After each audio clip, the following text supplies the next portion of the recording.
Hi guys! So today we're back again and today we'll be asking each other about 10 questions of us living in Europe.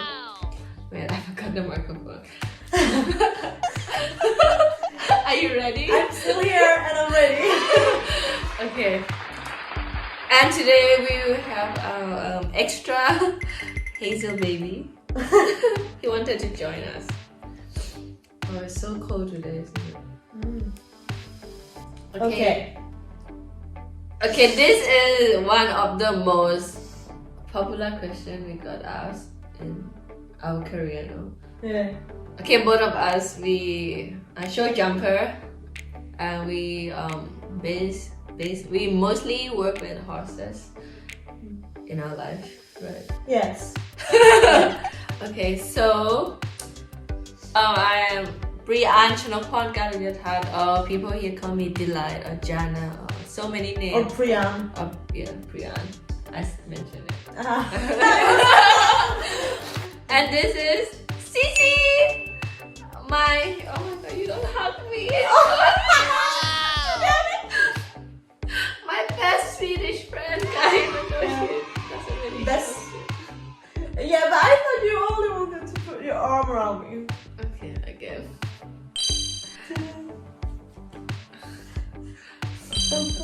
Trying to be Asian. You taught me well. So one of the most common question would be, when did you started riding? I started to ride when I was first time on horseback was probably when I was 2 years old. Wow. But then I started to go to this riding school when I was 9, 8 something. I don't really remember, but I was not big, but not too young as well. Okay. And how about you, Priyan? Jonathan? I started riding when I was 5. Yeah. How did we start riding? Right? I started riding because every summer we always go. I live in Bangkok in Thailand, and then we always go to Pattaya to watch my sister ride. And then one summer I got really bored because all I have to do is wait for her to ride all day long. So then I decided to give it a try, and since then until now I'm still riding. So how many years passed?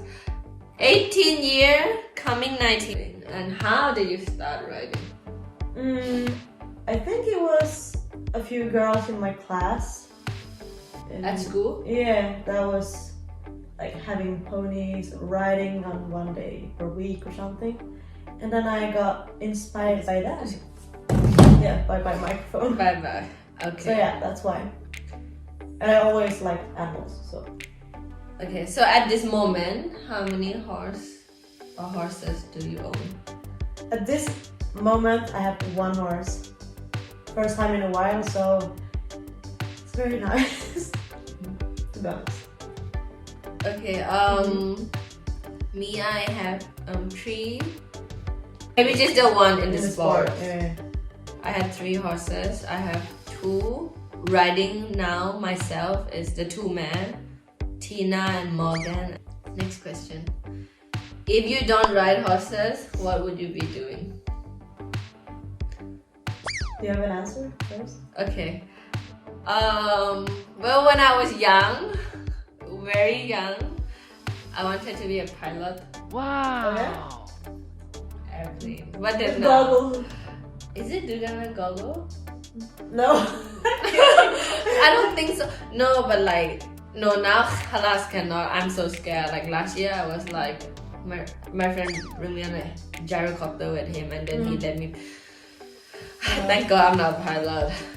I would love to have something on the side, because I realized that it's always good to do more than one thing, so you can have a break, no? Bye, so. So what is when your worst traumatized riding memories? What's yours? Me? Oh, few.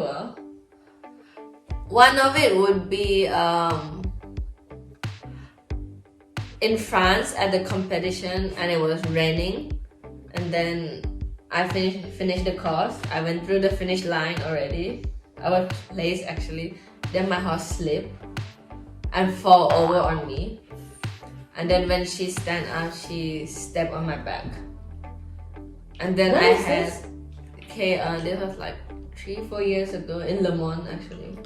Yeah, in the ranking class. Then I had 2 more horses to jump afterwards. And you did it anyway. I jumped and I was placed.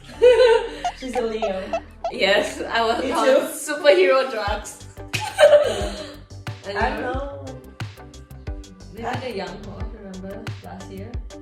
When you fell off with your leg. Oh yeah. That one is scary. Yeah, so it was one horse that got nuts and cantered straight away home. And then she slipped on the concrete ground and like dragged me off. So I got her on nothing was broken or anything. She was sleeping for 3 weeks. She was always high on some drugs. Crutches were my best friend. When did I move to Europe? Because you live in Europe. I don't think you would move here, right? Yeah, but I moved to France 1 year ago Yes. from Sweden. I moved to Europe since 15, actually. And how did I move here would be because I was studying IGCSE in Thailand at Harrow. And then I finished, and then like for IGCSE for like Thai school, the Thai curriculum is like high school. You can go into university with that. Okay. So I told my mom, I said, I don't want to study anymore, I just want to ride. And then my parents were very supportive and crazy enough, so they just sent me to Europe, you know. They said, okay, no problem, just Shout go to outs. Europe. Yes. Yeah, I went to mom and Europe. Thanks, mother and daddy. So 50, I moved to Northern Ireland alone. Northern Ireland. Yes, we Oh. did. Cut that out. Most crazy thing that happened to you this past few years? Like crazy experiences. So from you. I don't know really. So from me. What do you think? I have too many. Yeah, me too. But okay, one of them was I will tell 2 stories, but one of the most crazy thing would be in Northern Ireland. So I live in this hotel, I don't think I will mention the name. And then it's basically one of the most popular nightclub in Northern Ireland. People go there on Friday night. Underground would be a really popular nightclub for teenagers. And then some drug dealer wanted to deal some drugs at the nightclub, you know. And then the owner said no. So then they was angry. And then the next morning, Stuart came in. I was having breakfast. Actually, my mother was there too. Who's Stuart? Stuart is my coach guy. He came in and then he was like, okay, we have one problem. We cannot go to the stable because we don't have any car. And I was like, what? Like, is this a joke? Like, what joke is this? You haven't told me this. No? No. Yeah, and I was like, what joke is this? And then he's like, oh yeah, no more car. It's all set to fire. It's burned to the ground. Nothing left. And I was like, well, I wouldn't believe it because I could smell the burn the whole breakfast, but I would never. So apparently, they set fire to my car because my car and the owner car was the same car. It was a black BMW. And then they thought my car was the owner car. And then the people that want to do drugs got angry and then they set fire to the wrong bloody car.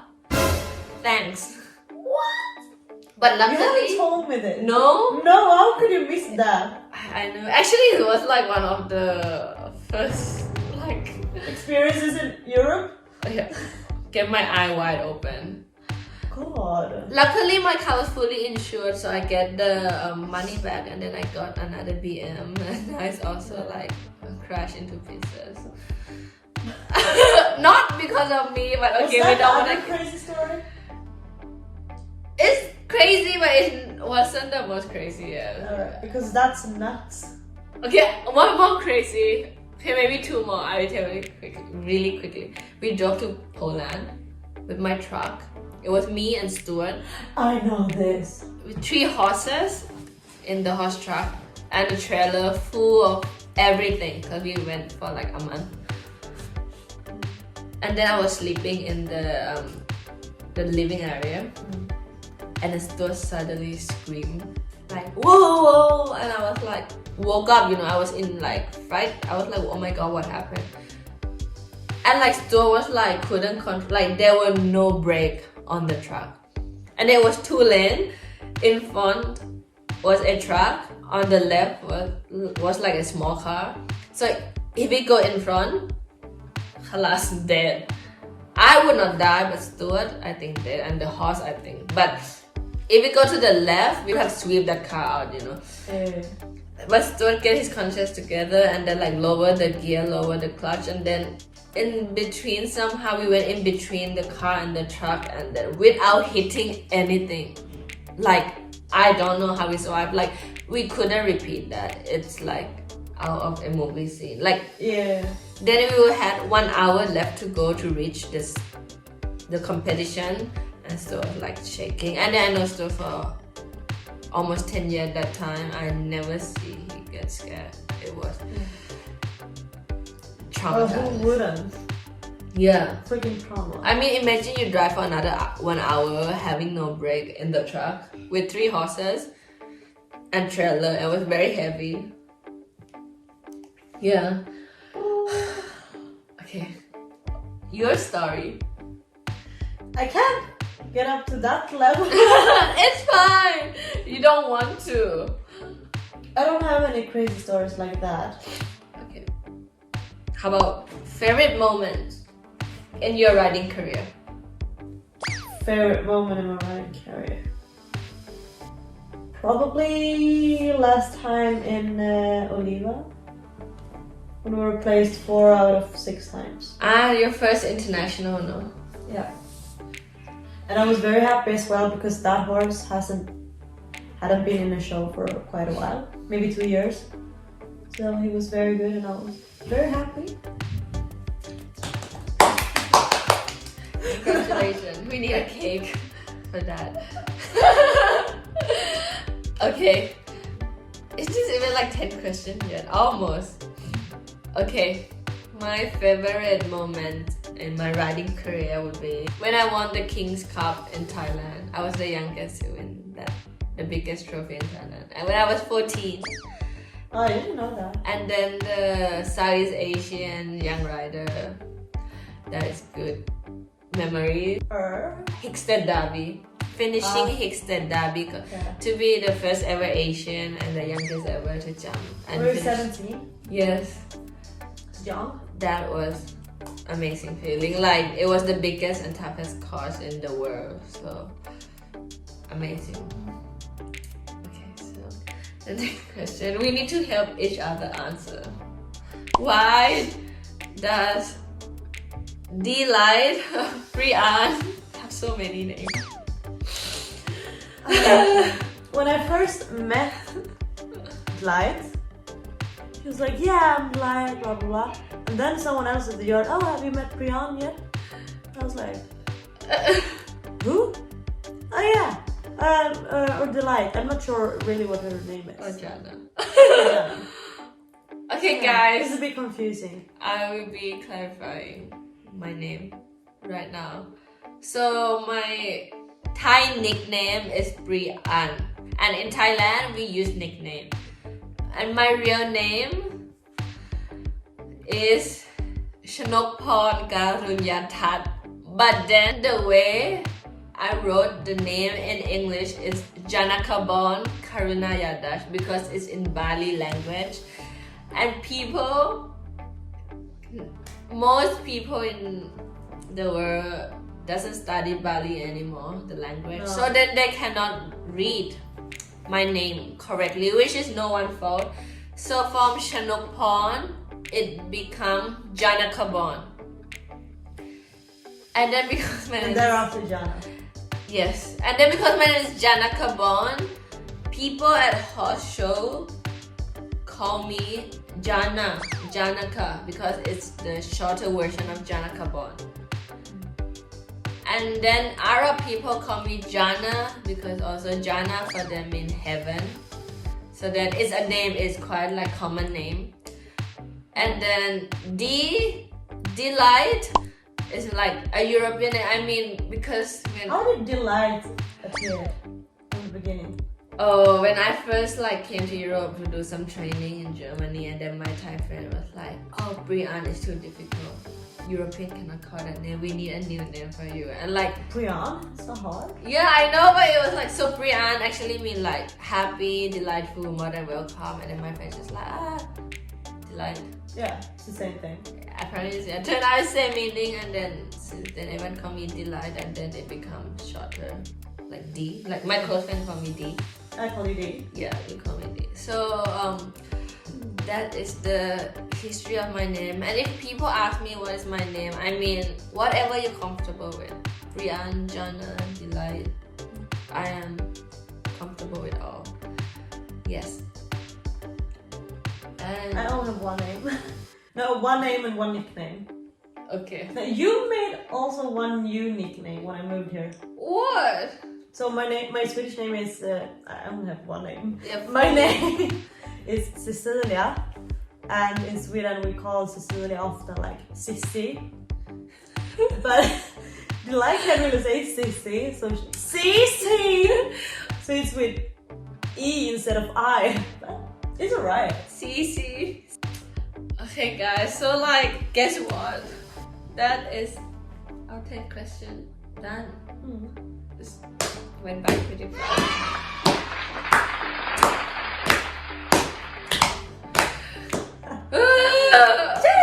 So what do you think guys? I mean, if you like seeing us together, don't forget to Thumbs up, subscribe, and comment.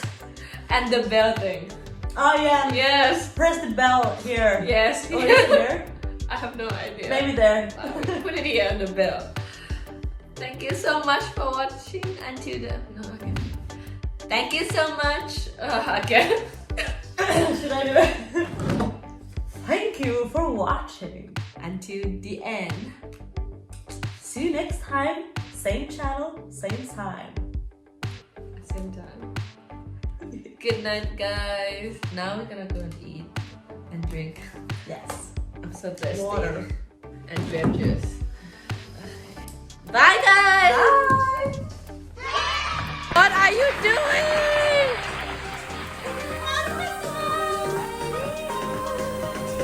Crazy. Aini, Albi, Hayati, Habibti, Ruhi. It's good? Oh, inshallah. Cece. Hello.